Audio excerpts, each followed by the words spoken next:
How to check unlisted videos on YouTube. Hi everyone, I'm here to assist you today. Without any delay, let's jump right in. First, open YouTube Studio and log into your account. At the bottom, click on Content. In Content, you'll find all your videos pop up. At the top, click on Visibility, which is the second option. And at the bottom, make sure there's tick mark in Unlisted. After you have done that, press on Apply at the bottom. Then you'll find all your unlisted videos in here.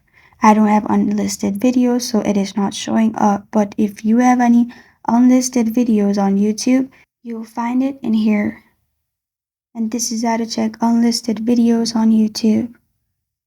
Thank you for joining me today. If this video helps you out, please leave a like and subscribe for more. Got a question or want to suggest a topic? Comment below. Thank you for watching.